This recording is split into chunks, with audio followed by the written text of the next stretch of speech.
तो दोस्तों कैसे आप सभी। मैं आशा करता हूं आप सब बिल्कुल ठीक होंगे। दोस्तों हमारी आज की कहानियां पहले से थोड़ी लंबी होने वाली है। मुझे उम्मीद है कि आपको ये सभी कहानियां जरूर पसंद आएंगी। बस दोस्तों अपना प्यार यूं ही बनाए रखें। वैसे दोस्तों अगर आप पहली बार मेरे इस चैनल पर आए हैं और पहली बार ही मेरी आवाज सुन रहे हैं तो प्लीज जल्दी से चैनल को अभी सब्सक्राइब करके बेल बटन ऑल पे कर लीजिए। साथ ही दोस्तों अगर आप ये चाहते हैं कि मैं आपकी कहानियों को अपनी आवाज दूं तो कहानियां सुनने के बाद आप मुझे इंस्टाग्राम पर मैसेज कर सकते हैं। मेरी आईडी है महेश आर्या यूट्यूबर। कहानियों के बाद मैं आप सबको वहीं मिलूंगा। तो दोस्तों बिना देरी किए जल्दी से अपने अपने हेडफोन लगाएं और शुरू हो जाए मेरे यानी महेश के साथ।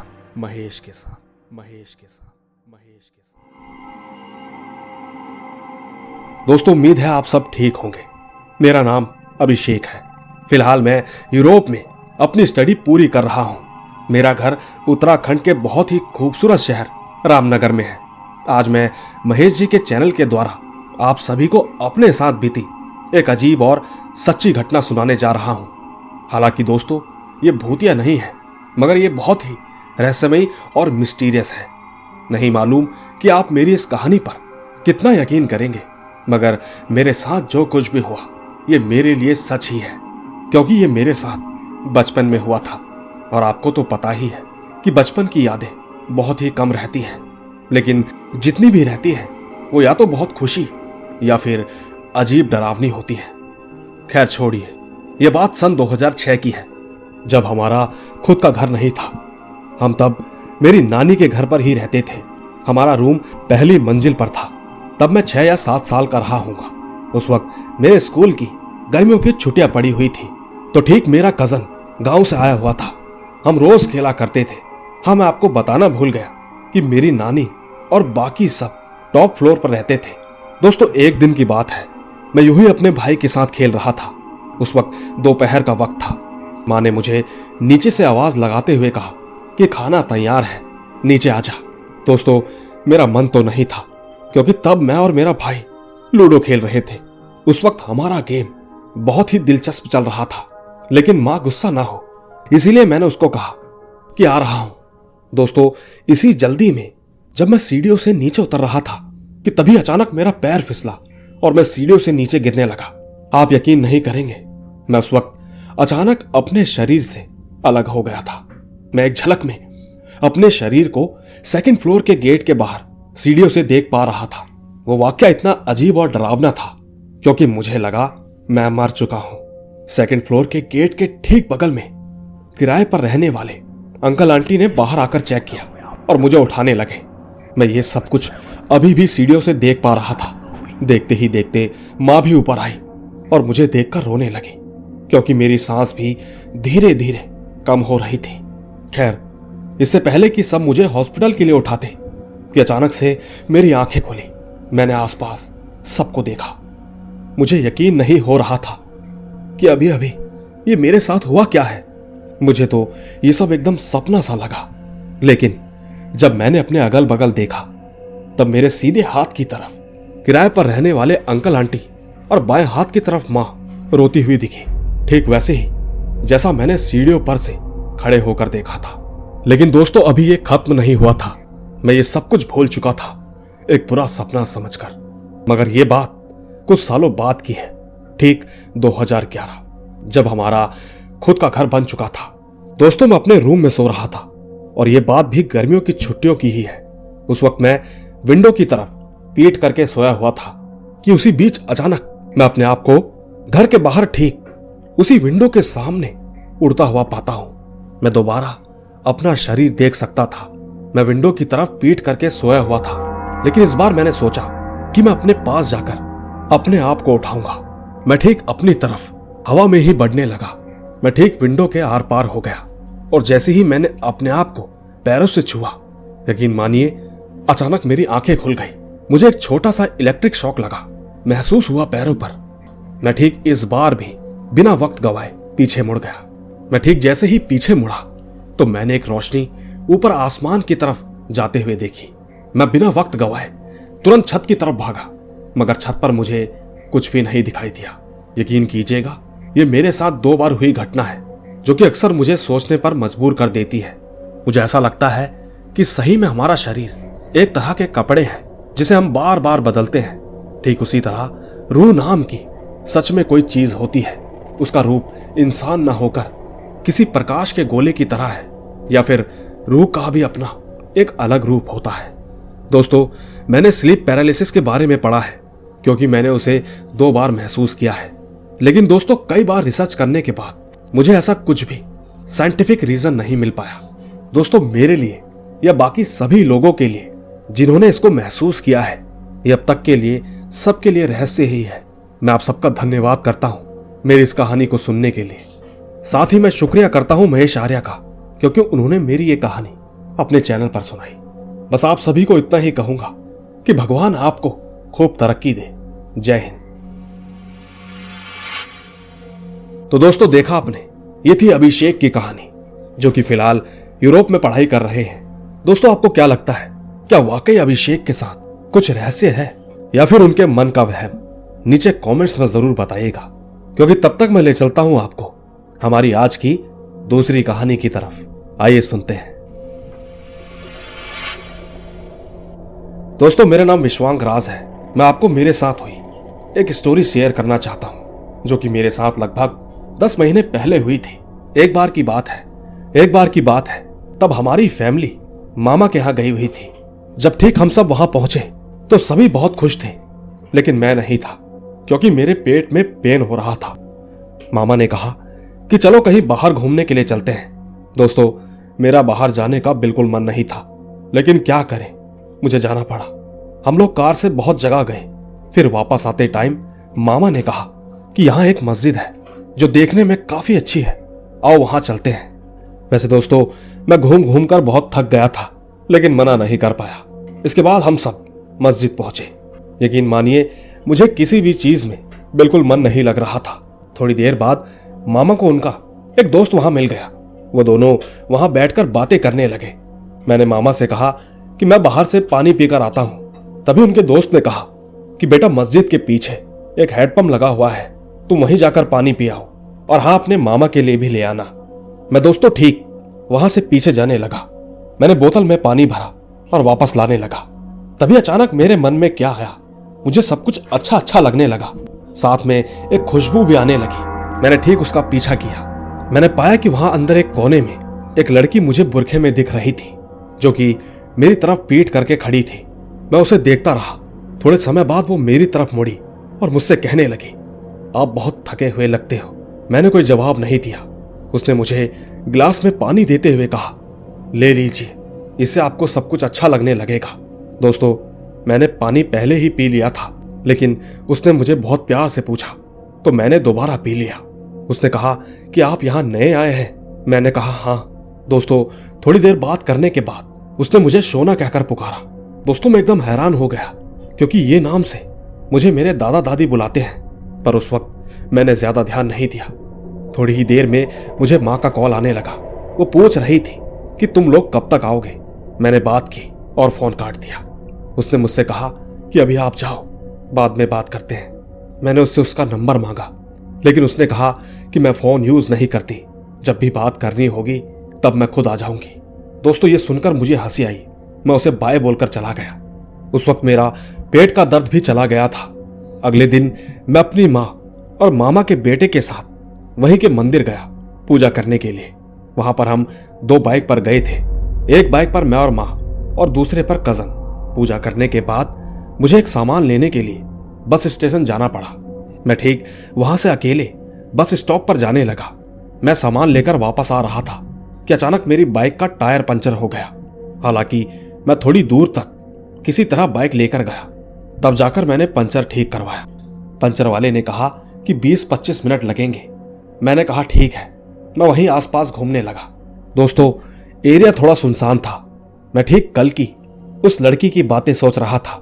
उस वक्त जब मैं एक बार पीछे मुड़ा तो मैंने उसी लड़की को देखा। उसे देखकर मुझे बहुत अच्छा लगा। मैंने उससे कहा कि तुम यहां कैसे? उसने मुझसे कहा कि मैंने कहा था ना। बातों ही बातों में मैंने उससे उसका नाम पूछा। उसने मुझे अपना नाम आयशा बताया। मैंने उससे कहा कि तुम्हें मेरा निकनेम कैसे पता था? उसने कहा, बस पता कर लिया। मैं बात कर ही रहा था कि अचानक मैकेनिक ने आवाज लगाई। मैंने उससे कहा कि आओ तुम्हें घर छोड़ दूं। उसने कहा ठीक है। मैं उसे लेकर उसके मोहल्ले के एक गली के बाहर छोड़ दिया। वहां से जाते समय मुझे कुछ अच्छा नहीं लग रहा था, लेकिन उसने कहा कि क्या हुआ, सब ठीक है। मैंने कुछ नहीं कहा और मैं उसे छोड़कर वहां से घर वापस आ गया। घर आकर मैं उसी के बारे में सोच रहा था। एक दिन की बात है, मैं घर की छत पर उसके बारे में सोच रहा था कि तभी अचानक से उसने मुझे आवाज दी। मैं पीछे मुड़ा तो वो वहीं खड़ी थी। उसने मुझसे कहा कि अब वो जा रही है। मैं अचानक जैसे होश में आ गया। मैंने पूछा कि तुम हर बार ऐसे कैसे आ जाती हो? उसने कुछ भी नहीं कहा, बस हंसकर चली गई। दोस्तों, मैं कंफ्यूज था और खुश भी। खैर, रात हुई। माँ ने कहा सुबह जल्दी उठ जाना, कुछ काम है। इसके बाद मैं सीधा सोने के लिए अपने कमरे में चला गया। आज मेरा कजन नहीं था, वो कहीं बाहर गया हुआ था। मैं कमरे में अकेले अभी भी आयशा के बारे में सोच रहा था। सच कहूं तो मुझे नींद नहीं आ रही थी। थोड़ी देर में अचानक दरवाजे के सामने मुझे एक लड़की खड़ी दिखाई थी। यकीन मानिए, उसे देखकर मैं डर गया। मैंने धीरे से लाइट ऑन की तो देखा कि वो तो आयशा थी। उसने कहा कि क्या हुआ, नींद नहीं आ रही? दोस्तों, उसे देखकर मैं पूरा हैरान हो गया। मैंने पूछा कि तुम अब यहां कैसे आ गई? लेकिन इस बार उसने कहा कि पीछे के दरवाजे से। दोस्तों, मुझे कुछ समझ नहीं आ रहा था। मैं अचानक से बेहोश होकर नीचे गिर गया। जब मेरी आंखें खुली तो वहां कोई नहीं था। मैं उसे सारे घर में ढूंढता रहा, पर वो मुझे कहीं नहीं मिली। मैं घर से बाहर गया। वो मुझे घर के सामने एक पेड़ के पास खड़ी मिली। मैं तुरंत उसके पास गया। मैंने कहा कि तुम कहाँ चली गई थी? उसने कहा कि अब वो उससे नहीं मिल सकती। मैंने पूछा कि क्यों? उसने बस इतना ही कहा कि अब वक्त आ गया। दोस्तों, तभी एक तेज रोशनी हुई। मैंने उसे उसके असली रूप में देखा। सच कहूं तो वो बेहद खूबसूरत थी। उस वक्त उसके सर पर ताज था। उसने मुझसे कहा कि वो एक शहजादी जिन्न है और वो मुझे बहुत पसंद करती है, पर अब वो इस दुनिया में ज्यादा वक्त तक नहीं रह सकती। उसे अपनी दुनिया में वापस जाना होगा। दोस्तों, जाते वक्त उसकी आंखों में आंसू थे। उसने बस मुझसे इतना ही कहा कि मैं तुम्हें याद रखूंगी। दोस्तों, जब मेरी आंखें खुली तो मैं अपने कमरे में नहीं था। सब के सब परेशान थे कि मैं बाहर कैसे पहुंचा। दोस्तों, इसके बाद मैं अपने फैमिली के साथ वापस घर आ गया। लेकिन सच कहूं तो मुझे आज भी आयशा की याद आती है। नहीं मालूम कि आप मेरी इस कहानी पर यकीन करेंगे या नहीं, मगर मुझे ऐसा लगता है कि मैंने जो कुछ भी जिया वो बिल्कुल सच में जिया था। बस इतनी ही थी ये कहानी। तो दोस्तों, देखा आपने, ये थी विश्वांग की कहानी, जो कि उनके साथ 10 महीने पहले हुई थी। दोस्तों, इनकी कहानी के बारे में आपको क्या लगता है? नीचे कमेंट्स में जरूर बताइएगा। फिलहाल मैं ले चलता हूं आपको हमारी आज की तीसरी कहानी की तरफ। आइए सुनते हैं। नमस्कार दोस्तों, मेरा नाम अभिषेक है। मैं उत्तराखंड के कोटद्वार जिले का रहने वाला हूं। यह बात 2017 की है, जब मैंने अपना कॉलेज स्टार्ट किया था। आपको बता दूं कि मुझे घूमने फिरने का बहुत शौक है। तो ठीक ऐसे ही एक दिन मैं अपने घर से दूर एक जंगल में घूमने गया था। मैं अक्सर अकेले ही कहीं भी घूमने निकल जाता हूं। एक दिन मैं ऐसे ही घर के पास वाले जंगल में दोपहर 2 बजे घूमने निकल पड़ा। चलते चलते मैं काफी अंदर तक चला गया। थोड़ी देर बाद मुझे ऐसा एहसास हुआ कि शायद कोई मुझे पीछे से देख रहा हो। मैं तुरंत पलटा, लेकिन कुछ भी नहीं था। दोस्तों, ऐसा करते करते 3 बज गए। मुझे लगा कि अब घर चलना चाहिए। मैं ठीक घर के लिए निकला तो अचानक सामने से एक बिल्कुल 8 से 9 फीट लंबा इंसान, जिसके नाखून बहुत ही भयानक थे, उसे देखकर मैं काफी घबरा गया। बदन में एक अजीब सी सरसराहट होने लगी। वो धीरे धीरे मेरी ओर बढ़ने लगा। मुझे समझ नहीं आया कि आगे जाऊं या पीछे। खैर, मैंने अपने दादाजी, जो कि अब इस दुनिया में नहीं है, उन्हें सुन रखा था। उन्होंने बताया था कि जब भी ऐसी चीजें दिखाई दे तो डरना तो बिल्कुल भी नहीं, क्योंकि अगर आप डर जाते हैं तो ये चीजें आप पर हावी होकर आपकी जान तक ले सकती है। दोस्तों, मैंने मन ही मन अपने इष्ट देवता को याद किया। जैसे जैसे वो मेरे करीब आता जा रहा था तो मुझे एक अजीब सी गुर्राहट के साथ उसकी लाल आंखें देखकर मेरे अंदर और भी डर और घबराहट पैदा होने लगी। मैंने पास का एक पत्थर उठाकर अपने इष्ट देवता को याद करके उसकी ओर फेंक दिया। मैं नहीं जानता था कि उस पत्थर को फेंकते ही वो चीज एकदम से एक जोरदार आवाज के साथ हवा में कहीं गायब हो गई। दोस्तों, इसके बाद जो मेरी हालत हुई वो सिर्फ मैं ही जानता हूं। मैं आज भी अक्सर घूमने जाया करता हूं, लेकिन तब से मैंने जंगलों में घूमना बंद कर दिया है। नहीं मालूम कि आपको इस पर विश्वास होगा कि नहीं, लेकिन सच कहूं तो ये कहानी बिल्कुल सच्ची है। बस इतनी ही थी ये कहानी। तो दोस्तों, देखा आपने, ये थी अभिषेक की कहानी, जो कि उत्तराखंड के कोटद्वार जिले के हैं।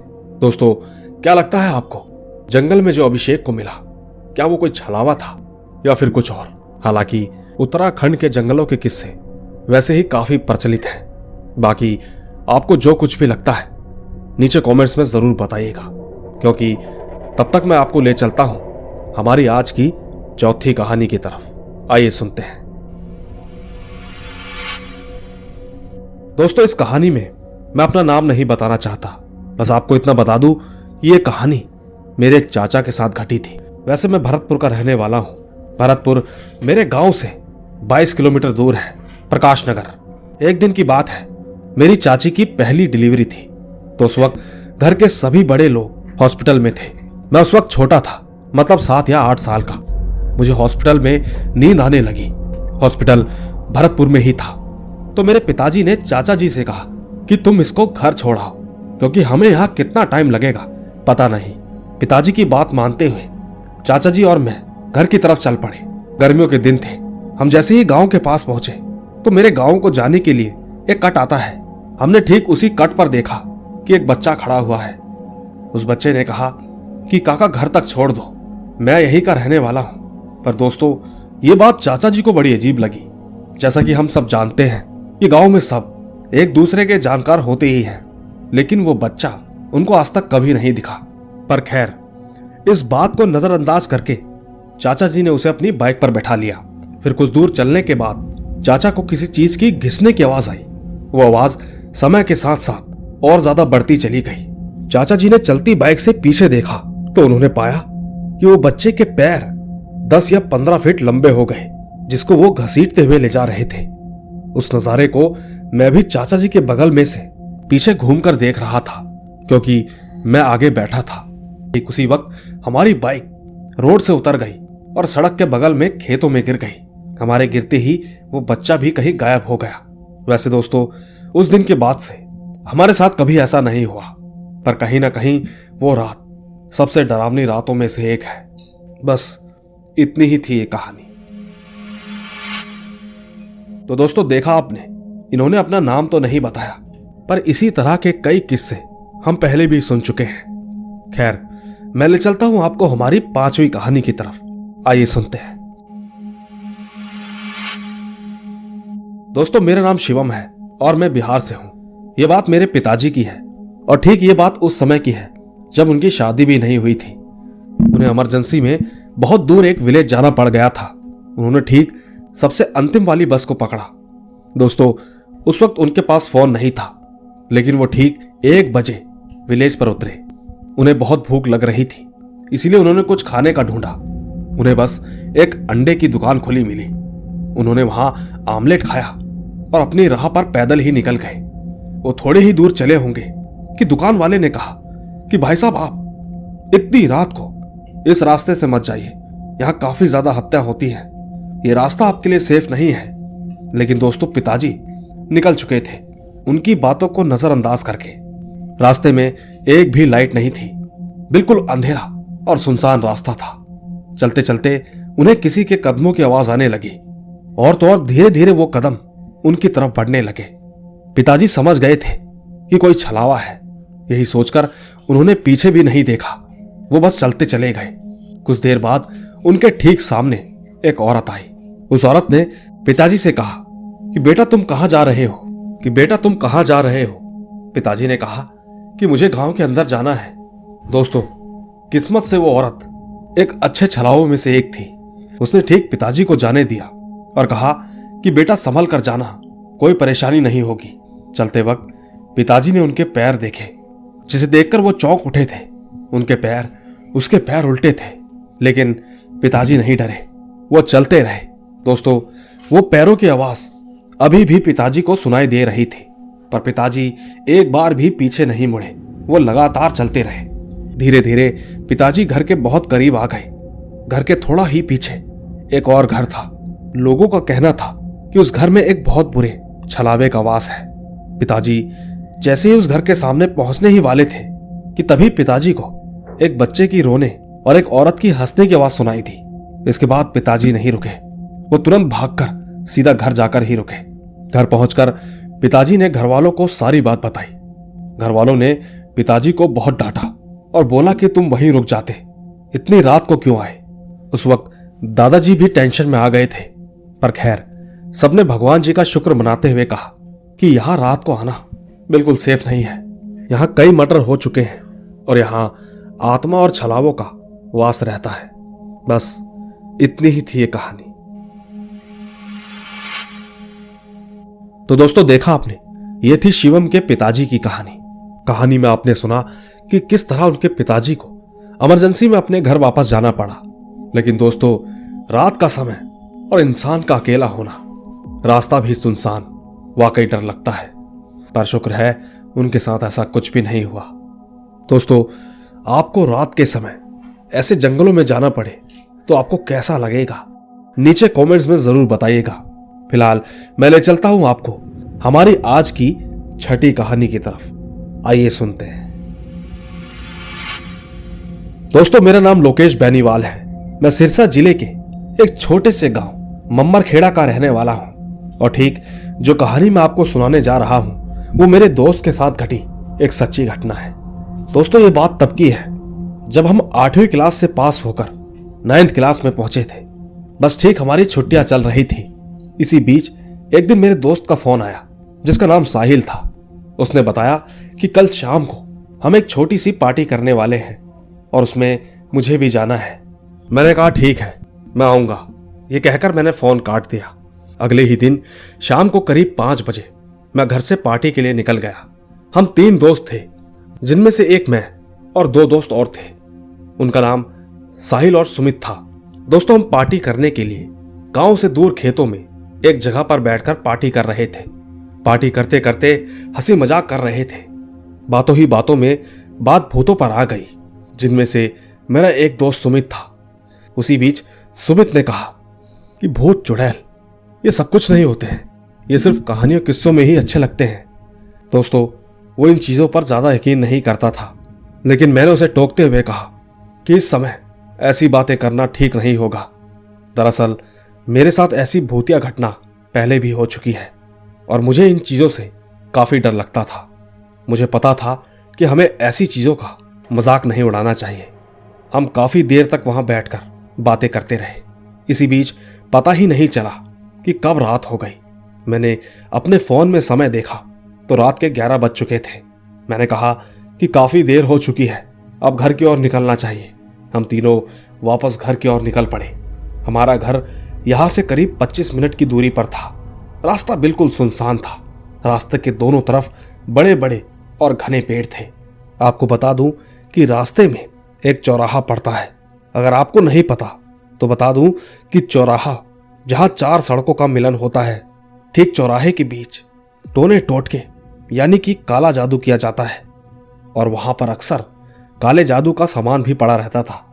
तो दोस्तों, ठीक जब हम उस चौराहे पर पहुंचे तो हमने देखा कि चौराहे के बीचों बीच कुछ सामान पड़ा हुआ था, जैसे कि लाल सिंदूर, एक लाल चुनरी, कुछ चावल और एक मिठाई का डब्बा। ये सब देखकर मैं बहुत डर गया। मैंने सबसे कहा कि कोई उसके पास मत जाना, हमें साइड से निकलना होगा। लेकिन दोस्तों, मेरा दोस्त सुमित, जो इन सब चीजों पर बिल्कुल विश्वास नहीं करता था, उसने कहा कि तू इन चीजों से क्यों डर रहा है, ये बस एक वहम है, इनसे कुछ नहीं होता। ये बोलता हुआ वो उस बड़े सामान के पास जाने लगा। ये देखकर मैंने उसे रोकने की बहुत कोशिश की, लेकिन वो नहीं माना। उल्टा उसने तो उस सामान के पास जाकर उसे लात मार दी। सारा सामान इधर उधर बिखर गया। मैंने तुरंत गुस्से में उससे कहा कि ये तुमने क्या किया। उसने कहा छोड़ो, चलो घर चलते हैं, वैसे भी बहुत रात हो चुकी है। दोस्तों, मुझे बहुत डर लग रहा था। हमें चलते चलते कुछ ही देर हुई थी कि तभी हमें पीछे से किसी औरत की रोने और चिल्लाने की आवाजें आने लगी। ये सब देखकर हम सब बहुत डर गए। लेकिन उस वक्त हम इस बात को टालकर अपने घर की ओर चलने लगे, पर वो आवाज लगातार पीछे से आ रही थी। उसी बीच उस औरत ने कहा कि मुझे अपने साथ लेकर नहीं जाओगे। दोस्तों, हमने जब पीछे मुड़कर देखा तो हम सबके होश उड़ गए। हमने देखा कि एक सफेद साड़ी में एक औरत खड़ी हुई थी, जिसके लंबे लंबे बाल और बड़ा ही भयानक चेहरा था। वो औरत ठीक हमारी तरफ आने लगी। हम तीनों वहां से पूरी जान लगाकर भागने लगे। भागते भागते मैंने पीछे मुड़कर देखा तो पाया कि वो औरत वहां पर नहीं थी। मैंने तुरंत उन्हें रुकने को कहा। सबने रुक कर देखा तो वो औरत दूर दूर तक हमें वहां पर दिखाई नहीं थी। इसी बीच साहिल ने कहा कि सामने देखो। हमने पीछे मुड़कर देखा तो वो औरत वहां पर खड़ी हुई थी। हम तीनों के होश मानो एकदम से कहीं गायब हो गए। वो औरत बहुत ही डरावनी आवाज में हंस रही थी। ये देखकर मेरा शरीर मानो एकदम जम सा गया। दोस्तों, मैं आपको बता दूं कि मैं बजरंग बली का बहुत बड़ा भक्त हूं। मैंने देर न करते हुए जोर जोर से हनुमान चालीसा पढ़ने लगा। यकीन मानिएगा, मैंने जैसा ही ऐसे किया तो वो औरत अचानक से कहीं गायब हो गई। बस वही मौका था। आखिरकार हम भागते भागते किसी तरह अपने गांव पहुंचे। गांव पहुंचकर मैंने चैन की सांसें ली। रात बहुत हो गई थी। मैंने सभी को अपने अपने घर जाने को कहा। साथ ही ये भी कहा कि कोई भी इस बारे में अपने घर पर नहीं बताएगा। इसके बाद सब अपने अपने घर चले गए। दोस्तों, अगले दिन पता चला कि सुमित, जिसने उस चौराहे पर लात मारी थी, उसको बहुत तेज बुखार हो गया है। लेकिन साथ ही बजरंग बली की कृपा से वो 2-3 दिन में एकदम ठीक हो गया। दोस्तों, इसके बाद से हमारे साथ कभी ऐसा कुछ नहीं हुआ। पर कहानी खत्म करने से पहले मैं आपको बता दूं कि हमें कभी भी ऐसी चीजों का मजाक नहीं उड़ाना चाहिए जिससे कि आगे चलकर हमें भुगतान करना पड़े। साथ ही मैं धन्यवाद करता हूं महेश जी का, जिन्होंने मेरी इस कहानी को अपनी आवाज दी। बस इतनी ही थी मेरी ये कहानी।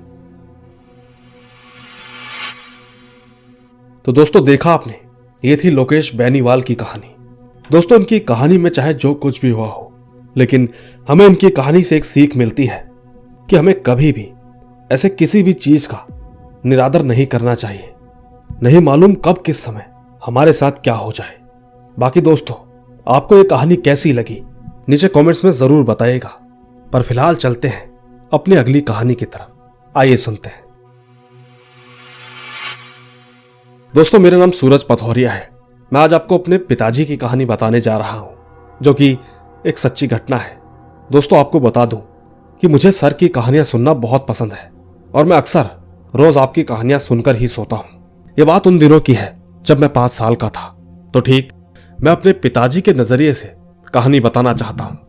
दोस्तों, मेरा नाम सियालाल पथौरिया है और ये बात 2011 की है। एक दिन मैं अपना काम करके रात को अपने घर लौट आया।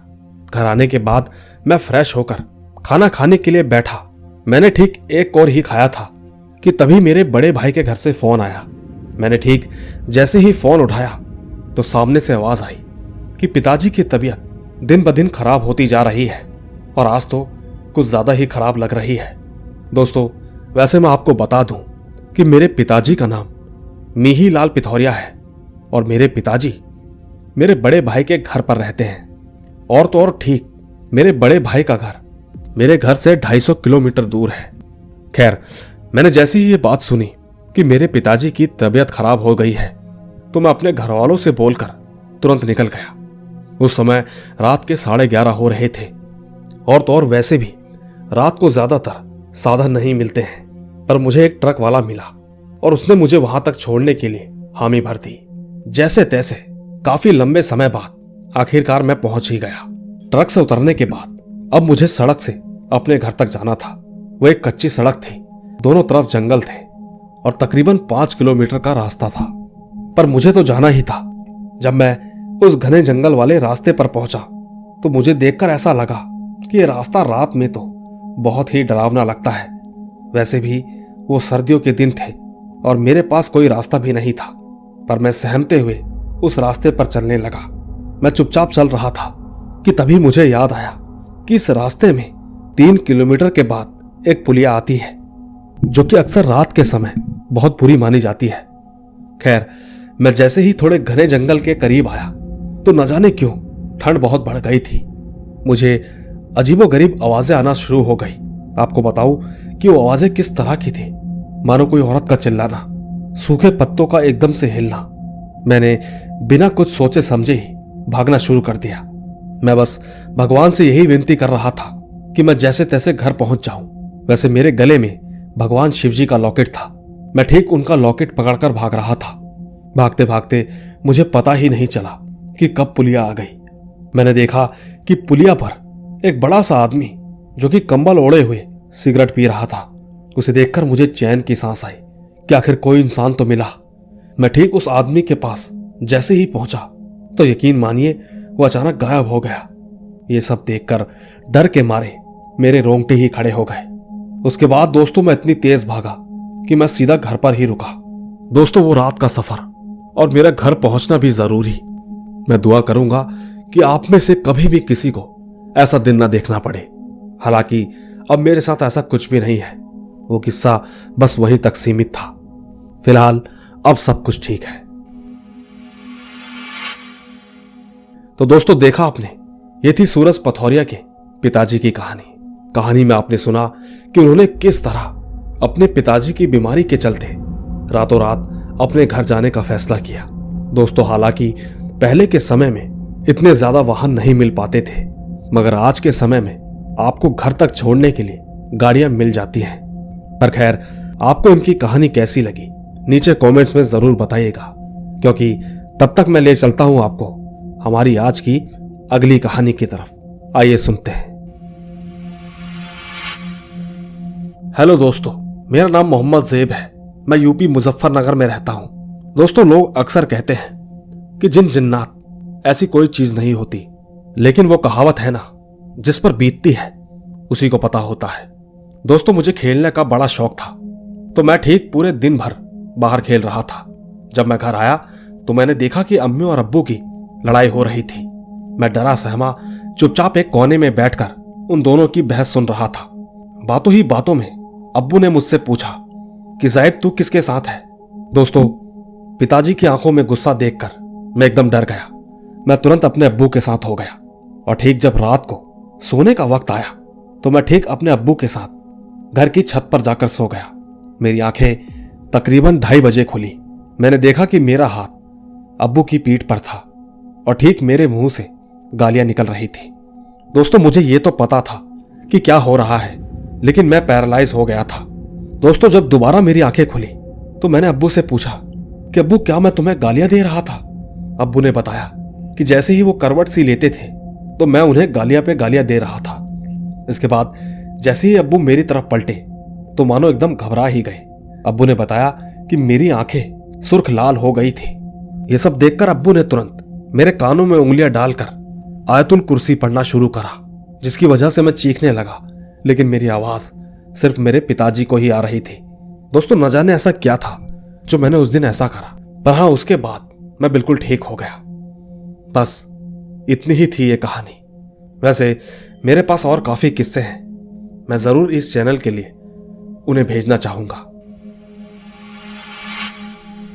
तो दोस्तों देखा आपने, ये थी मोहम्मद ज़ैब की कहानी। नीचे कमेंट्स करके जरूर बताना कि आपको इनकी कहानी कैसी लगी। बाकी मैं ले चलता हूं आपको हमारी आज की आखिरी कहानी की तरफ। आइए सुनते हैं। दोस्तों मेरा नाम स्वास्तिक जोशी है। मैं बोलांगीर उड़ीसा से हूं। मेरी ये कहानी कितनी सच्ची है मुझे नहीं मालूम, लेकिन मैंने ये सब खुद अनुभव किया है। और तो और ये अभी 2021 की बात है। एक दिन मेरे चाचा उनकी फैमिली को लेकर यहां एक पास की पहाड़ी पर गए थे घूमने के लिए। उस समय न्यू ईयर का वक्त था, तो चाचा चाची मेरे भाई बहन हम सब घूमने गए थे। वहां पहुंचकर सब लोग मस्त एंजॉय करने लगे। इसके बाद शाम हो गई तो ठीक सब एक एक कर पहाड़ से नीचे उतरने लगे। नीचे आते समय भाई पहाड़ से फिसल गया। फिसलते ही उसका पत्थर पर सर लगा, जिसकी वजह से खून खून हो गया। जल्द से जल्द हमें उसे हॉस्पिटल ले जाना पड़ा। उसका काफी खून बह चुका था। उस वक्त रात के करीब 7:30 बजे होंगे। उस वक्त चाचा जी का मोबाइल कहीं गिर गया था। हम सब उसे ढूंढने लगे, लेकिन थोड़ी देर बाद चाचा ने कहा कि मेरा लड़का तो अभी हॉस्पिटल में है।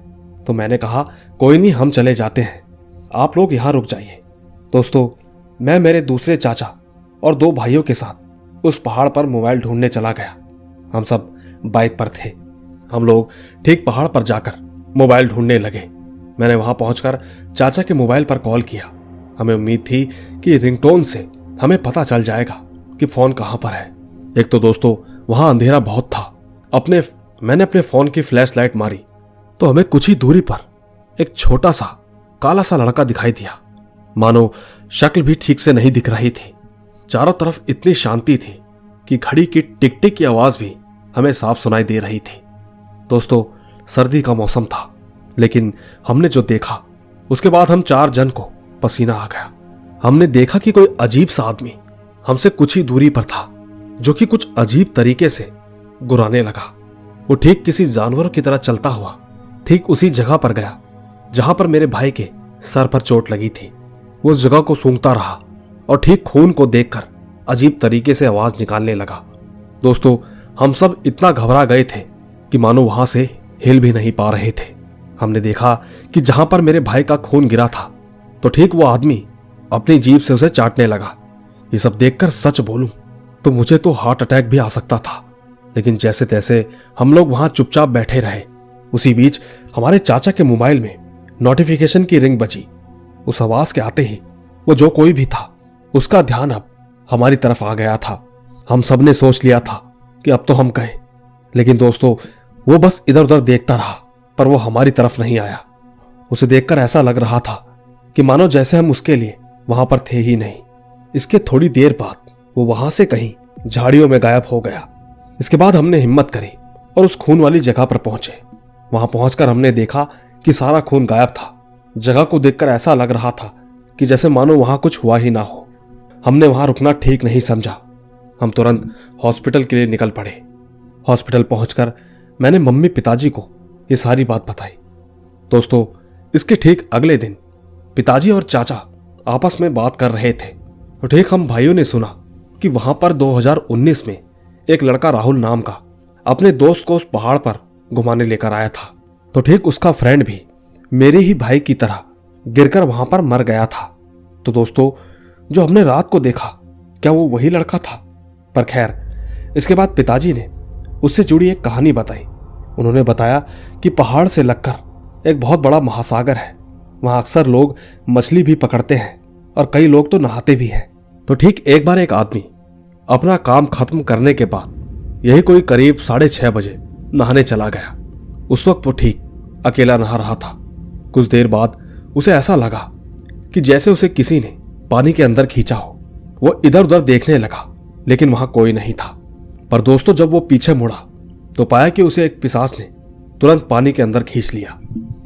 अगले दिन सुबह उसकी लाश पानी में से बाहर निकाली गई। उसके अंदर खून का एक भी कतरा नहीं था। लोगों का कहना था कि शायद उसको किसी बड़ी मछली ने मार दिया होगा, लेकिन दोस्तों उसके शरीर से सिर्फ खून गायब था और तो और उसका पूरा शरीर वैसा का वैसा ही था। दोस्तों ये बात सुनकर मुझे तो ये सब कुछ सच लगने लगा है। वैसे दोस्तों यही थी मेरी स्वास्तिक जोशी की कहानी, लेकिन दोस्तों इस पहाड़ से जुड़ी बहुत सी कहानियां हैं जो कि मैं आपको एक बारी में नहीं बता पाऊंगा। इसीलिए बस आज के लिए इतना ही। तो दोस्तों देखा आपने, ये थी स्वास्तिक जोशी की कहानी। दोस्तों उम्मीद है आपको इनकी कहानी के साथ साथ हमारी आज की सभी कहानियां जरूर पसंद आई होगी। बाकी दोस्तों अगर आपको ये कहानियां जरा सी भी पसंद आई हो तो कहानियों को लाइक, शेयर और कमेंट जरूर कीजिएगा। मैं तो आपको मिलता ही रहूंगा इसी तरह की रोमांच भरी रहस्यमयी कहानियों के साथ। बस तब तक आप अपना और अपने परिवार का अच्छे से ख्याल रखें। चलता हूं, बाय बाय।